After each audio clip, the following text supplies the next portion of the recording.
शब्द धुन हमें बाई साइड से सुनती है, दाई साइड से सुनती है। अगर बाई साइड से सुनती है तो उसी को पकड़ो, उसी को पकड़ो। जब आपका ध्यान और एकाग्र हो जाएगा और कोई भी धुन मिल जाती है, कोई सी भी धुन, अनेकों धुनों हमारे संतों महात्माओं ने ये बताई हैं। पहले ये धन रणमिल बाजे, पाछे न्यारी न्यारी रे।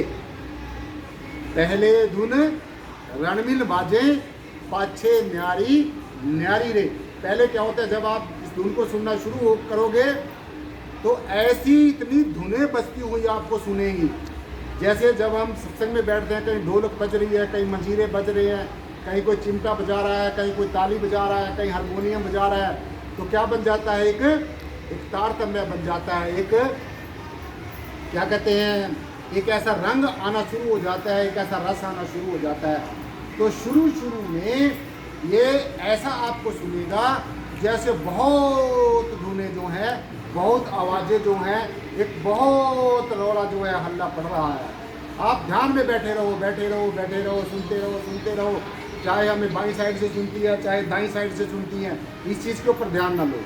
बस अपने आज्ञा चक्कर में ध्यान रखना है। देखो ध्यान से, जहाँ पर मैंने ये तिलक लगाया, बहनें हमारी बिंदी लगाती हैं, धुन कोई सी भी सुने, पहले ये धुन रणमिल बाजे, पाछे न्यारी न्यारी रे। अब ये धुनें बहुत बज रही हैं, पूरा यहाँ पर जो है एक आवाज़ों का एक बहुत बड़ा संग्रह है। तो चाहे बाईं साइड से सुने, चाहे दाईं साइड से सुने। और ये ध्यान रखना, बाईं साइड से जो सुनने वाली जो शब्द धुन है वो थोड़ी तिक्की होती है, परंतु जो दाईं, जब ये तिक्की धुन होती है, आप सुनते रहेंगे, सुनते रहेंगे, सुनते रहेंगे, तो दाईं साइड से भी हमें ये धुन सुननी शुरू। बस तो पहले रहे तो हमारा ध्यान जब इधर ऐसा लगेगा हमें दाईं साइड से सुन रही है, परंतु दाएं में और बाएं में क्या फ़र्क है। दाएं साइड में से जो हमें ये धुन सुन रही है ये बहुत सुरीली है, ये बाईं साइड से जो धुन सुन रही है वो बहुत तिक्की है, और दाईं साइड वाली हमारी बहुत सुरीली है। बेशक वो थोड़ी धीमी है लेकिन बहुत सुरीली है।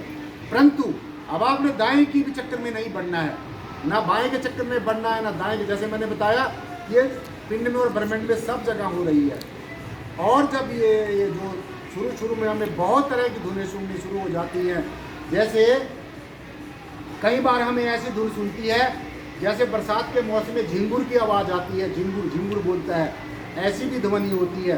कई बार हमें ऐसी ध्वनि सुनती है जैसे इसको हम मेघनाद कहते हैं, जैसे ये जो क्या कहते हैं, जो बादल गरजते हैं, ऐसी भी ध्वनि होती है। और ऐसी भी ध्वनि होती है जैसे जब बरसात होती है उसकी एक संकार आती है, ऐसी भी ध्वनि होती है। जैसे मृदंग की ध्वनि होती है, घंटे की ध्वनि होती है, और जैसे एक सीटी सी दूर तक सीटी बजाते हैं हम, ऐसी ध्वनि होती है। बांसुरी की ध्वनि होती है, और अनेकों मैं आपको कितनी कितनी गिनाऊं, बहुत तरह की ध्वनियाँ होती हैं। सो जो भी आपको ध्वनि, अब आपने जो सारी ध्वनियाँ इकट्ठी होकर बजती हैं, ये ध्यान से सुन लेना। इस तरीके से साधना करेंगे तो तभी पीछा छूटेगा, तभी ये जो मन में जो तरह तरह के जो सुखों के, स्वादों के, रसास्वादनों के, काम के, क्रोध के, लोभ के, मोह के, अहंकार के जो ये परतें चढ़ी हुई तभी उतरेंगे, तब ये मन निर्मल होगा। अब मन निर्मल भया जैसे गंगा नीर, पीछे लगे हरि फिरे कब भयो कबीर कबीर। अब फिर क्या होगा, अब तो तुम भगवान के पीछे दौड़ते हो, परमात्मा के पीछे दौड़ते हो। जब परमात्मा की आपके साथ प्रीति हो जाएगी और आपकी परमेश्वर के साथ प्रीति हो जाएगी, तो फिर ये परमात्मा, ये निराकार, ये ब्रह्म आपको खुद ढूंढना शुरू कर देगा। जैसे अच्छा बच्चा होता है हमारी माताएं बहनें, जब बच्चा स्कूल में अच्छी तरीके से पढ़ता है तो सवेरे सवेरे उसका सारा जो है टिफ़िन भी तैयार करती हैं, उसके जूते भी साफ करके उसको पहनाती हैं, उसको ड्रेस भी पहनाती हैं, और उसको स्कूल तक छोड़कर भी आती हैं।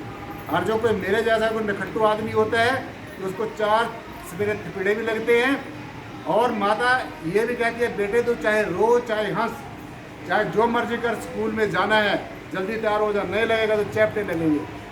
तो ऐसे ही सदगुरु अगर साधक साधना नहीं करता तो फिर सदगुरु डंडा भी उठा लेता है, उसको सारे अधिकार होते हैं। तो इसलिए जब ये सारी धुनें रल मिल के बजती हैं, अब आपने क्या करना है, बस अपने आज्ञा चक्र में ध्यान करके बैठना है। इंगला पिंगला सुषमन नाड़ी, गुरुजी ने कहा है ये हमारा इंगला नाड़ी है और ये पिंगला नाड़ी है, ये हमारा चंद्र स्वर है, ये हमारा सूर्य स्वर है, और जो ये हमारी सुषुम्ना नाड़ी है, पिंगला पिंगला सुषुम्ना नाड़ी, दर से सतगुरु खोल कवाड़ी। अब ये जो तुम्हारा दरवाजा है, जो आज्ञा चक्र है, इसी में ध्यान करना है। और जब ध्यान करते करते करते करते जब ये आपको शब्द धुन सुननी शुरू हो जाएगी, जैसे मैंने अनेकों धुनों के बारे में आपको बताया है।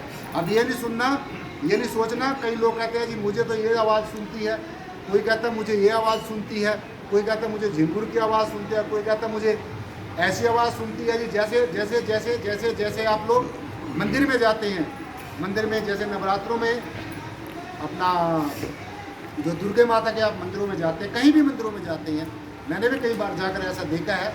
हमारे यहाँ पर त्रिलोकपुर जो पड़ता है कालेआम के पास में, मुझे वहाँ जाने का कई बड़ी शौक, अपना जो सौभाग्य हुआ है माँ ज्वाला के मंदिर में जाने को, और भी कई मंदिरों में जाने का।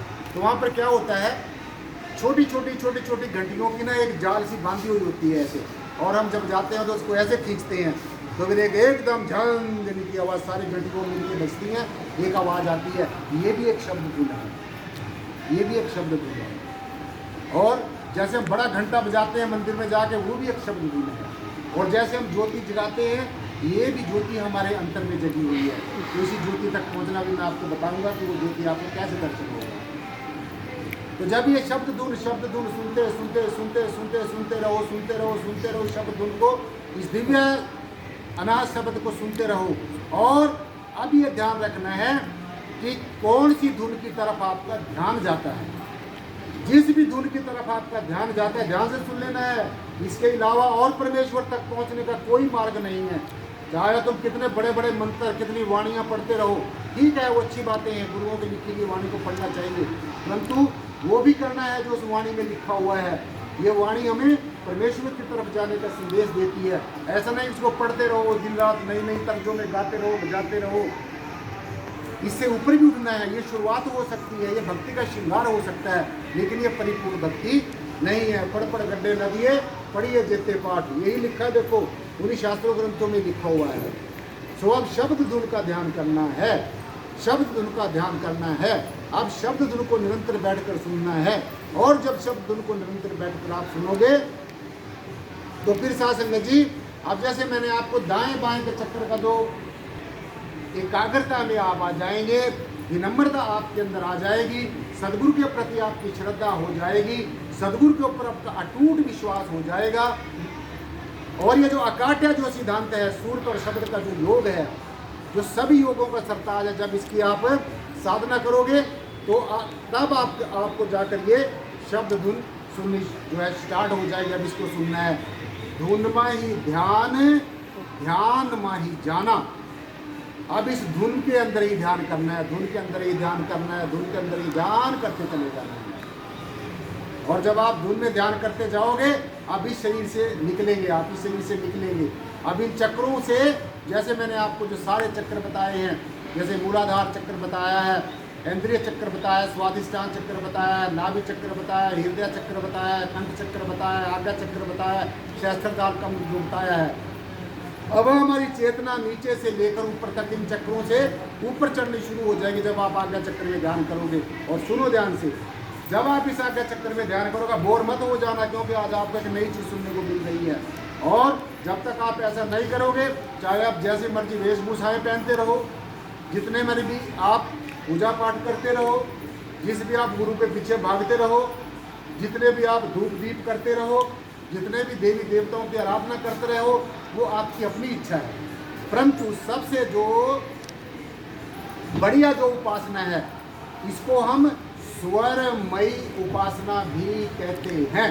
कौन सी कहते हैं? स्वरमयी उपासना, यानी कि स्वर की उपासना, स्वर को सुनना, शब्द धुन को सुनना। तो अब इस बाएं के चक्कर में नहीं पड़ना है, ये नहीं फंस के बैठना है मेरे को ये धुन सुनती है, उसको ये धुन सुनती है।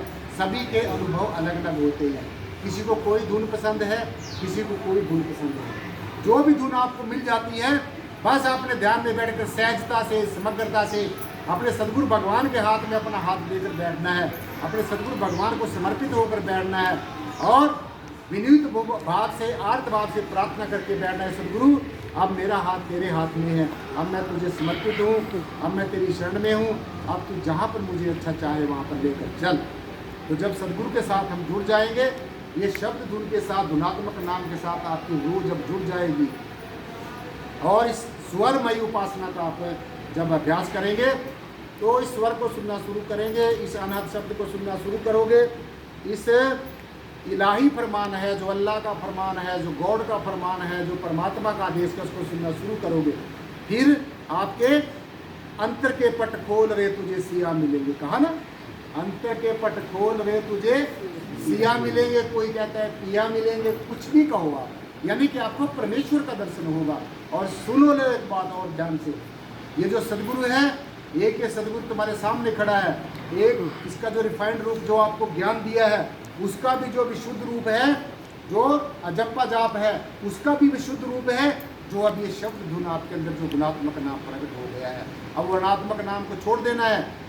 यही नहीं करते रहना कि बस निराकार निराकार जपते रहना। अब इस निराकार में से क्या जूस निकलता है, क्या निकलता है, वो भी पीना है, वो अमृत भी पीना है। इस ज्ञान का जो रस है वो क्या इसमें से निराकार का जाप करने से, ओम सोम का जाप करने से, और अल्लाह कहने से, गॉड कहने से, वाहेगुरु कहने से, जय गुरुदेव कहने से, धन निराकार कहने से, कुछ भी कहने से।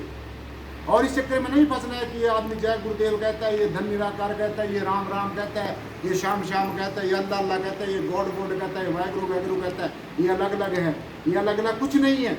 ये तो परमात्मा को संबोधन करने के नाम है। तो इन्हीं के सहारे भी नहीं बैठे रहना है।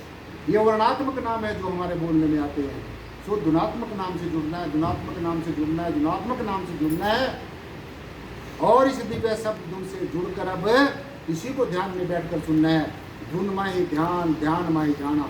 आप इस धुन में बैठ ध्यान करते हुए सुनना है। अब देखना है आप कहाँ पहुँचते हैं। अब देखना है आप इस दिव्य शब्द धुन को सुनकर आपको क्या दिखता था। जैसे आंखें खोलकर आपको एक दृष्टिमान जगत दिख रहा था, सूरत आपकी बाहर थी, नीरता आपकी बाहर थी, सूरत संसार को देख रही थी, सूरत संसार की आवाज़ों को सुन रही थी और नीरत संसार की चीज़ों को देख रही थी।